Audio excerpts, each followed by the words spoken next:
भूतेश्वराय काल काल कालेश्वराय शिव शिव सर्वेश्वराय शंभो शंभो महादेवाय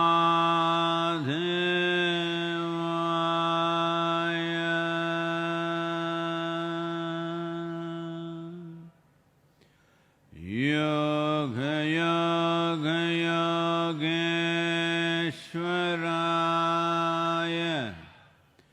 भूत भूत भूतेश्वराय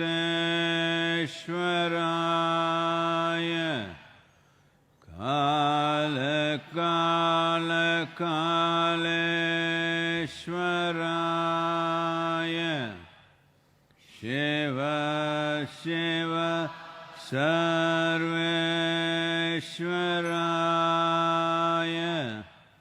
शंभो शंभो महादेवाय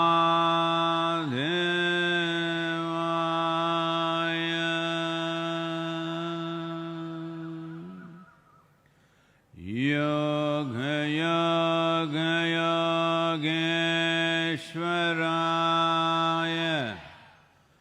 भूत भूत भूतेश्वराय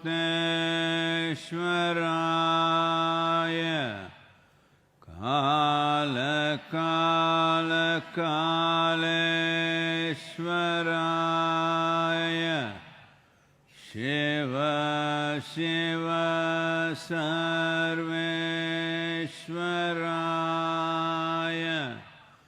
शंभो शंभो महादेवाय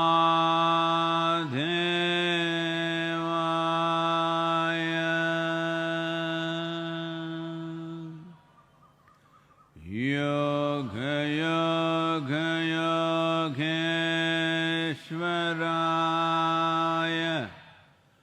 भूत भूत भूतेश्वराय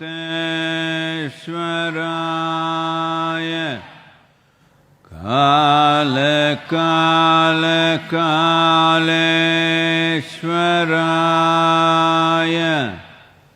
शिव शिव सर्वेश्वराय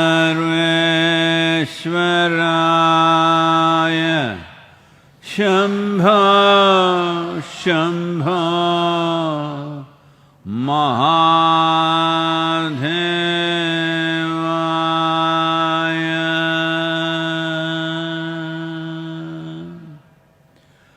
योग योग योगेश्वराय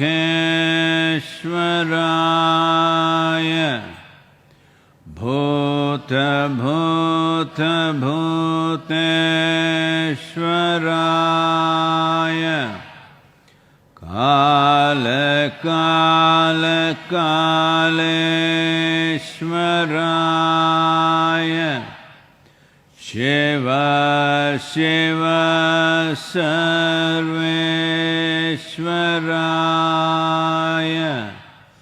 शंभो शंभो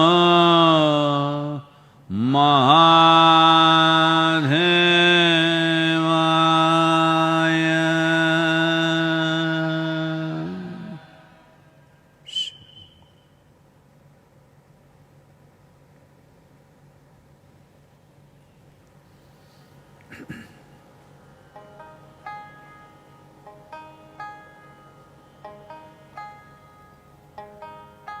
होशियार रहना रे नगर में चोर आवेगा, जागृत रहना रे शहर में चोर आवेगा।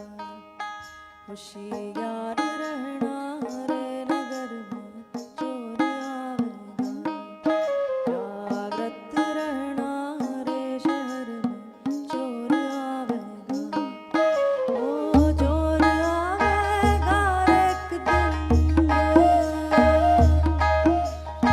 चोर आवेगा एक दिन, काढ़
करचरणकृतं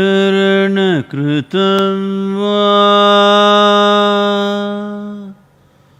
कायजं कर्मजं वा श्रवणनयनजं वा मानसं वापराधम् विहितम् अविहितं वा सर्वमेतत्क्षमस्व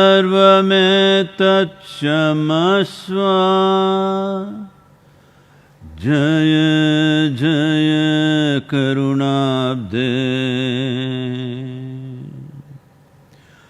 जय जय करुणाब्धे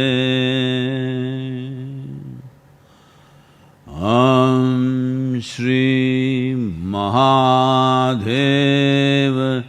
Shambho.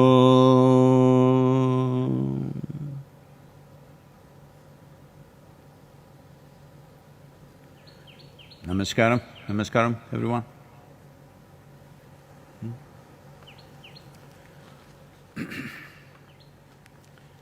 Well,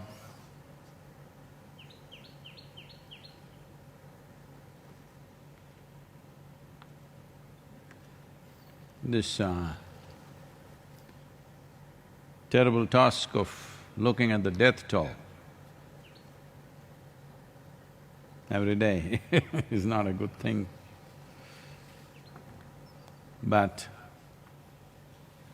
it's important everywhere, but particularly India, because this is the way human mind goes around. After a few days, well, nothing happened to me, nothing happened to my family, even my neighbors are doing okay. I thought the virus will get them, but even they're okay. So maybe this whole thing is a hoax, it's a conspiracy from somewhere. Somebody spread this news and they just made up this to steal our economy, to decimate our economy. I'm not making this up, it's going on.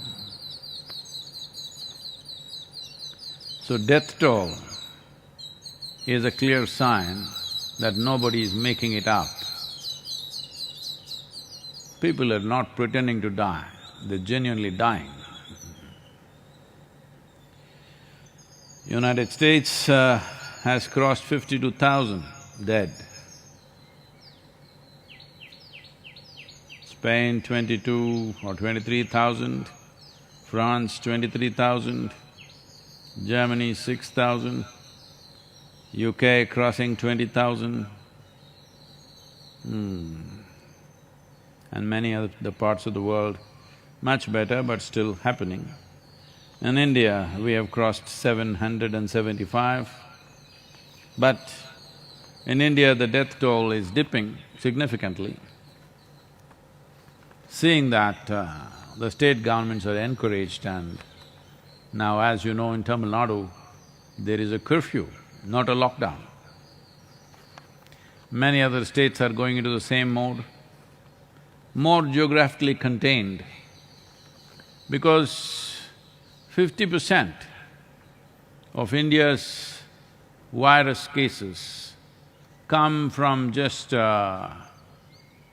Maharashtra, Gujarat and Delhi, which is just a city, not a state really. Well, state legally, but in geography it's just a city. Just these three locations account for 50%. If you add another 3-4 states like Uttar Pradesh, Tamil Nadu and Madhya Pradesh and Kerala, that's 80%. That means a large part of India is completely unaffected. Well, that is the impact of the lockdown. That's what it's done, it's contained it geographically. So, seeing the results, states are going for more aggressive lockdowns. But of course, economic pressures are there.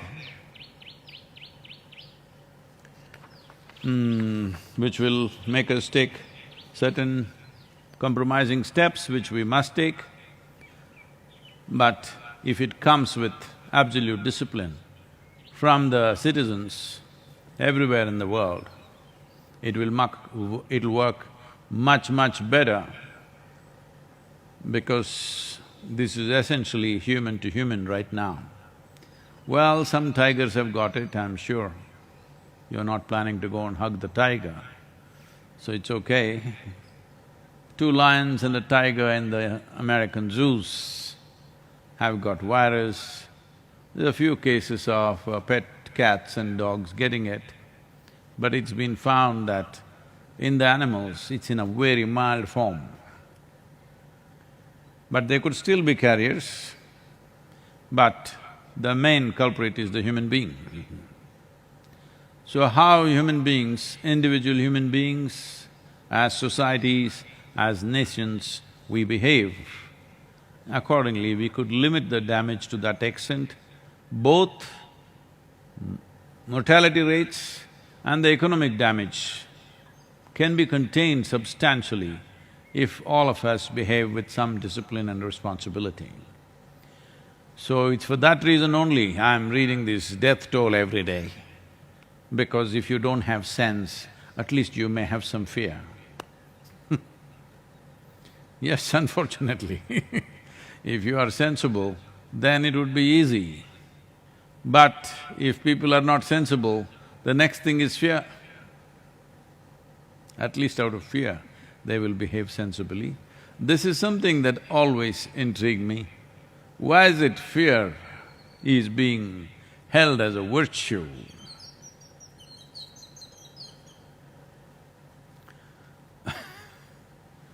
Well, I think I've spoken before about this, but anyway, even as I was a young boy, because I think I never was a child maybe, when I'm like 10, 11 years of age or even, around that much or even less than that, I always heard my father constantly being worried about me.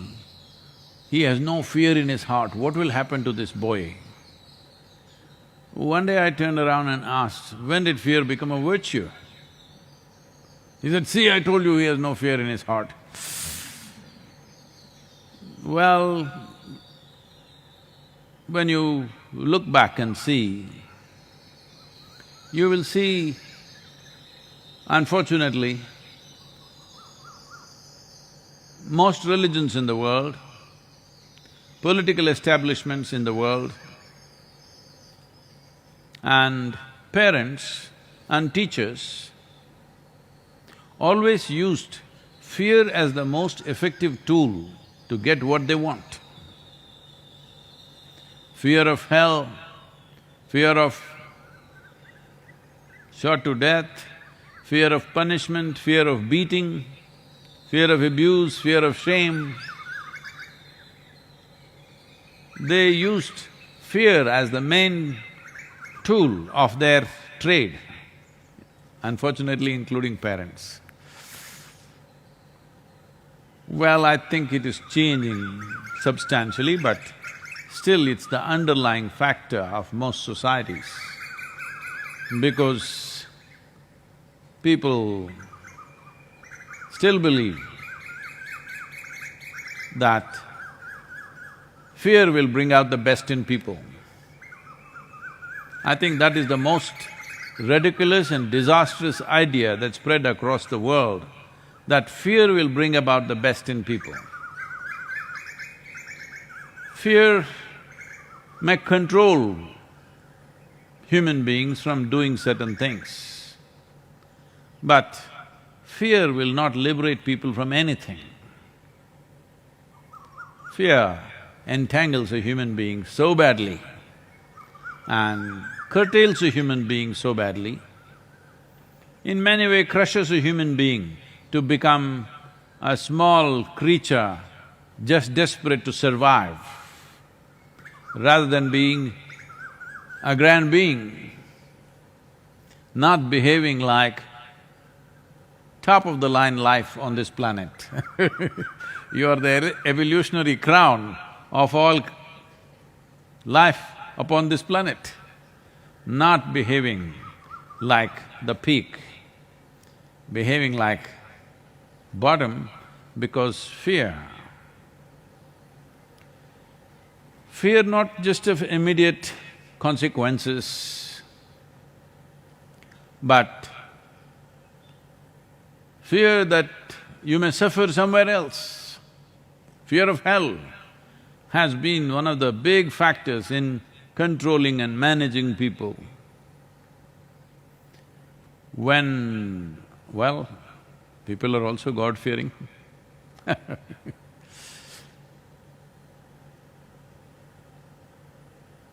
The many things that we do in the form of bringing up our children, educating them, turning them towards the source of creation, all with fear, how will you ever succeed? Because fear is debilitating. You need… if you want to blossom, if you want to know some sense of liberation within you, you need all that you have and more. What you have is not enough. You need everything that you got and you need more, little more, push from the outside, otherwise one will not make it. But now crushing a human being with fear and making them less than what they are, and then hoping they will attain to something high is a very ridiculous thing. This happened.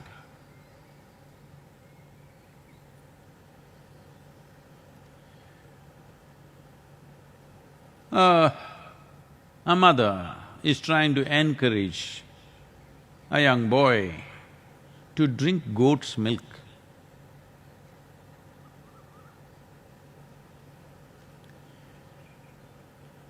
But the boy not interested. So the mother says, you drink goat's milk, you will always remain young, you will never get old. The boy looks at her and says, Mom, if that is so, how come our neighbor's goat, only 4 years old and he's got a beard? And I've never seen any goat ever getting old, of course, and that you're right. Because somebody will make biryani out of him. Not because he's remained young, because somebody eats him up. Nobody allows him to get old. So, incentives are one way, fear is another way. But the most beautiful way is always that you're committed enough to bring about sense. To make sense to somebody, it takes a lot of time and effort. The same thing, you can get it done in fear in 2 minutes. I'm talking about management techniques. But because if you have to make somebody understand every aspect of what needs to be done, what could be said in one word as an order, you have to say 100 things, look at me. What can be said in one word? In 100 different ways. But still, if you pull them out of the pit of ignorance today, tomorrow morning they'll be back there once again. Still you have to pull them back today, tomorrow morning they'll be back again. Well, that is the nature of this work. But even if somebody makes an incremental step towards a more sensible existence, you will have wonderful things around you. But if you get the same thing done out of fear or much more out of fear, you will have such an ugly atmosphere, the very air you breathe will be poisonous. When everybody around you is in fear, the very air you breathe will be poisonous. You must see, if you're sensitive. I've worked in these prisons. No,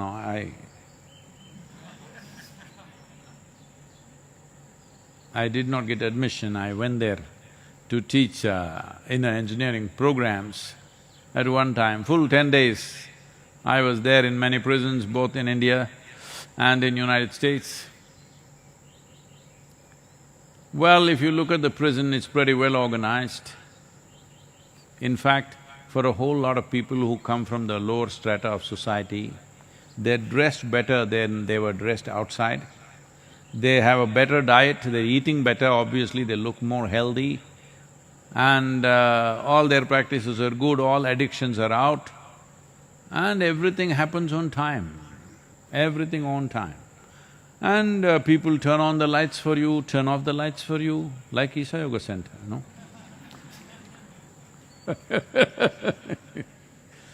They even open doors for you. Of course, they also close it. No, there is so much struggle in homes. Today, lock the front door and come. Why should I do it? You do it.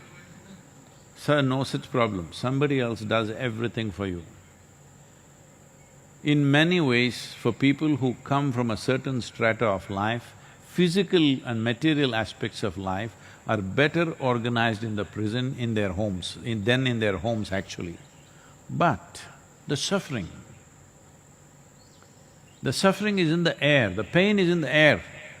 I've never been into these prisons and come out without tears in my eyes, because the very air that you breathe is full of pain. As a part of visiting a certain historical place, it's like a monument in Tennessee, an old prison during the Civil War and that kind of stuff. I went into the gallows. They took us there as a part of the tour. You won't believe, maybe the last time anybody hung there was 100 years ago, I'm not sure, but a long time ago. But if you enter that place, it just hits you in the face. Even today, after so many years, it's like suffocating. The fear, extreme levels of fear and suffering, what people have gone through, just lives in the atmosphere like that. So this is the most important thing if you really want to change the world. If you want to change the atmosphere in your home, in your society and in the world as a whole, the most important thing is people should feel pleasant within themselves. Well, what to do? People are committed to misery and they keep going back and going back, you have to pull them back and pull them back, if not for their sake, at least for you to live in a healthy atmosphere. Yes, because otherwise, if they're all living in misery and fear, it will create such a poisonous atmosphere for you. Poison, do not take it literally, because now there are social media champions who will immediately say, let me test the air in the gallows. Nothing is wrong with this, same composition of oxygen and carbon dioxide. This is because nothing subtle has ever been felt by you. Right now, all of you are alive. I'm glad. This is a time of reading death toll, but you're alive. It's wonderful that you're alive. But for most human beings, the only proof of their aliveness is their heart is beating. See, we can pull out the heart from your body and still make it beat on machines. That doesn't mean that person is alive, that person is for sure dead. Or some electrical impulses or breath. Well, ventilator can breathe without you. So, only physical proofs of your body being there. There is no proof as such. Nobody has established a proof that really there is life within you. We are only looking at the consequences of life. Because you're alive, you're breathing, your heart is beating and whatever else is happening, the medical parameters, that is fine. But does it mean to say beyond this body you don't exist? Such people are assuming they landed on the planet just like this. They don't understand, we slowly gathered the body. When you were 5 years of age, you were the same person, 10 years of age, same person, 25 years of age, same person, 100 years, same person, as far as you are concerned. Well, you might have gathered more memory, more experience, more wealth, more nonsense, but in your experience, you're still the same person. So you've always existed beyond the size and shape of the body. So when this is the case, tell me where is the proof of your aliveness? Because most human beings don't know what aliveness is. They're only as if they're checking somebody else, my heart is beating so I'm alive. How stupid is that? It is all right when we're checking somebody is lying down here, we check their breath and say, okay, he's alive. You check your own breath and say, yeah, I'm alive. You have lost it, you know, there is no question about it. So there are such people, they'll say, where is the poison? Show me.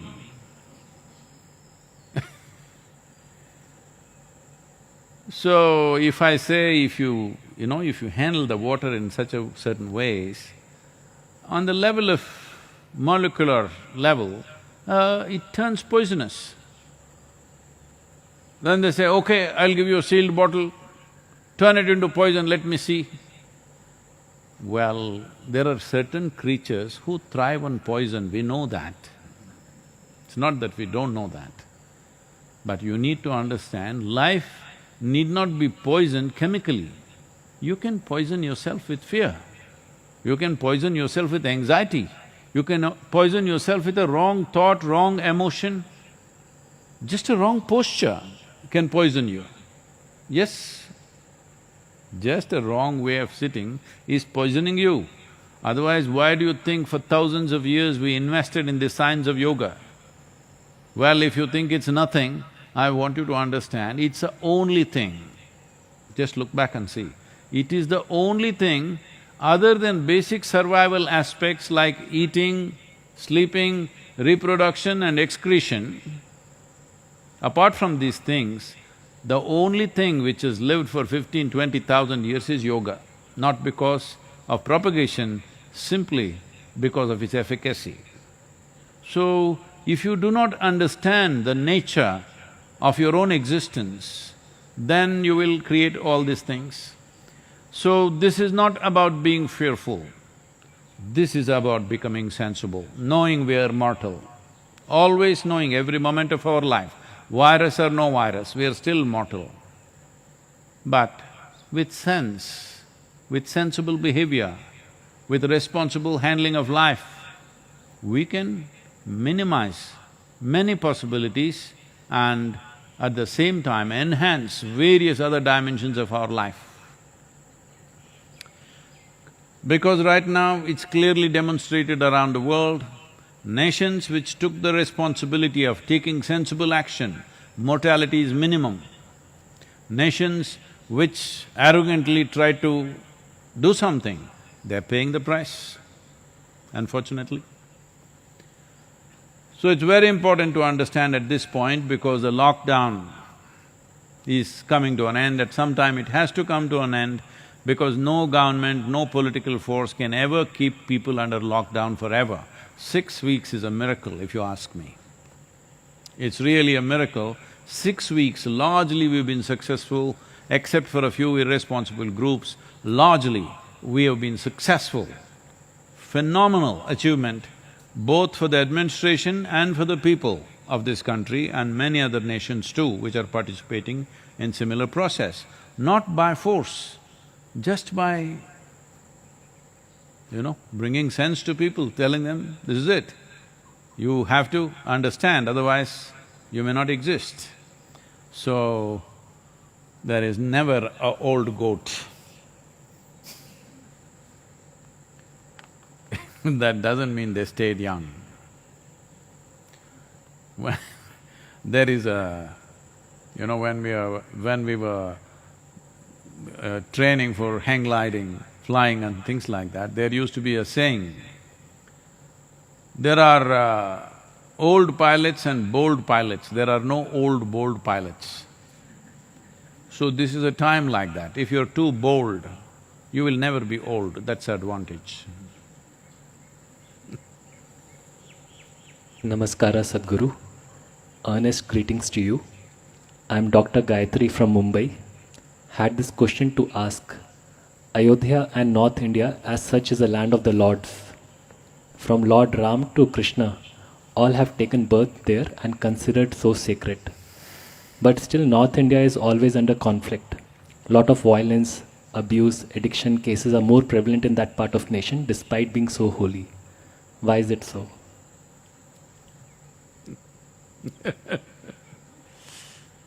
Oh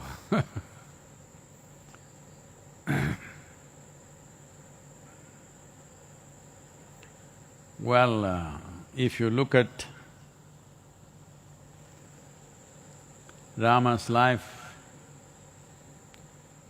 more closely, if you look at Krishna's life, obviously people around him of his time also were very violent people. No qualms about doing all kinds of terrible things to each other. It's only because of that, probably, that the significance of a man like Krishna, with his sense of balance, playfulness, involvement, wisdom, and above all, a tremendous sense of grace that he exuded, all became significant. If everybody was living absolutely well without tyrants doing terrible things, I don't think he would have shined as he did.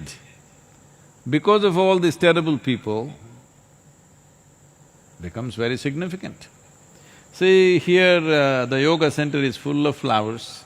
I don't know how many of you are noticing the fragrance and the beauty of these flowers. This is a very, very intricate and fantastic flower called Krishna Kamalam. Most people wouldn't have seen this flower, very intricate thing. Well, it's in many places in yoga center. If you are if you are in a tourist mode, I'm saying, I have nothing against tourists and tourism, we need it. Right now it's under great hit, so definitely we need, but tourists usually are, these days, no, not even that. That's gone. Those days are gone of taking pictures of other people and things. This is all about you now. So if you're in that kind of mode, you'll whoop, going like this, you will not sense anything subtle, you will not stop, because Krishna Kamalam will not come and pop up in front of your face and take a selfie. It'll just be there, gently exuding its fragrance. You need little sensitivity. If you're not smelling the flower, maybe you have the virus. And some of you may notice, some fragrance, Well, the Krishna Kamalam is exuding one kind of fragrance, the sampige exuding another kind of fragrance, and the jasmine exuding another kind of fragrance. The variety of flowers exuding different kinds of fragrance. I'm very sure even here, they're just a few people, or let's call them noses. They're just a few noses which poke their nose into every flower and they know the difference. Others, flowers, something. Most others don't even know, for them only dinner time is coming, the smell of the food draws them. I'm not trying to demean and make fun of everything, but that is the reality of life. If in this garden so many flowers, most people wouldn't have noticed what is what. But suppose you are walking in a desert where everything is harsh, just sand, in the middle there was just one lotus flower, would you miss it? No way you will miss it. In a way, that is what happened to these people, Krishna. Because around situations are tyrannical, people are doing terrible things, one man rises above all those things. Not a saint who sits in the mountains, not a saint who doesn't live a life, somebody who's absolutely involved with everything, but still well above everything. Nobody could miss him. How could they miss him? He's too beautiful to be missed in that atmosphere. Suppose there were 1,000 people like him, that's not possible, it's never happened, such a thing. But suppose even there were 10, they would have missed him. Only one, so he shines. Well, after he's gone, did they get the point? No, because maybe not exactly halfway down, but towards the end of his life, he went to Gujarat, you know that. And there things happened tragically and his own clan fought among each other and killed almost every one of them, died in battles among themselves. Because they had gotten used to fighting battles with somebody all their lives, suddenly no enemy, so they decided to fight among themselves. What to do with a lifetime of practice that you have of fighting and killing? When there is nobody to kill, you kill among yourself. So that's how it ended, unfortunately. But the significance of their lives are not gone, of course. I think in India there is a saying, if you keep a lamp which spreads light to everybody, just beneath the lamp always there will be darkness. So this happened, but if you take it to a larger expanse, if you take it elsewhere, you will see the places or from the geographical location from where the major religions have come, where Jesus is born, where Judaism was born, where even Islam was born. Well, last 2000 years has not been shining light for anybody. Huge amount of violence, probably cruelest things happening. The soil is soaked with blood, that whole region, still continuing. I don't think one single day passes without some effort to kill somebody because of long-term hatred going on. So, individual people fighting for something is a different matter, but large groups of people, either race, religion or nations continuing to fight for 1,000 years means we've lost it. Fights will happen, unfortunately. Should not happen, but it will happen. Human beings sometimes spill over. You must come to your senses. But over 2,000 years if you're fighting, well, you've really lost it, no question about it.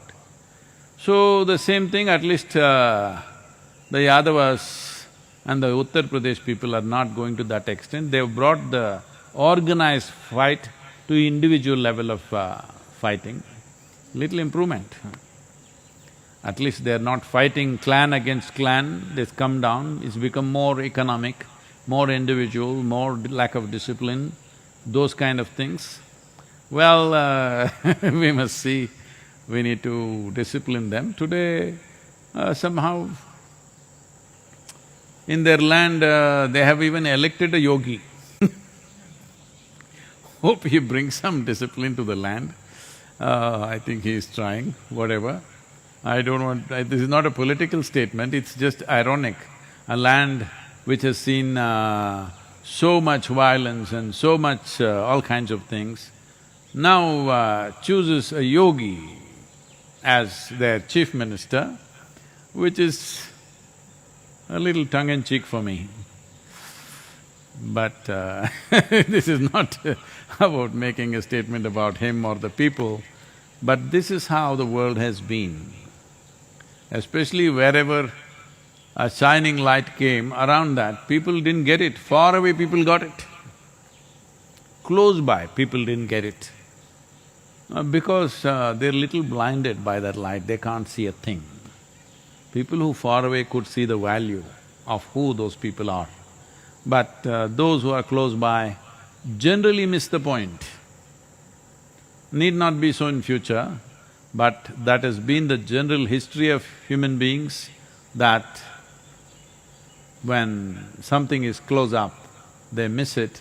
When it's far away, they hanker for it. So, unfortunately, they did that to Krishna also, but Krishna moved to Gujarat. He is very popular in Gujarat even today. And from there, post his time, they sent his image to Kerala. You know this? Oh. This is… there are claims and counterclaims about this, but the first temple that was built for Krishna, when he was still alive, they built a temple for him.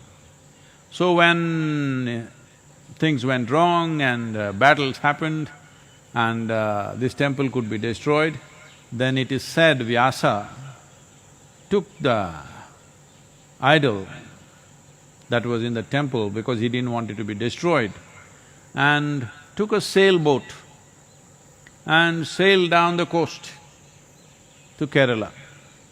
That is why it is called Guru Vayur, because a guru who used the wind to come down south and established it in Guru Vayur. Even today, from all over the country, all the Krishna devotees are beelining to Guru Vayur because that is supposed to be the original deity in his form. So, it lives in many places, but close up, little problem. But maybe there also it will shine now. If people have chosen discipline as their head of state for that state, maybe they got the desire to change, which is a very welcome change.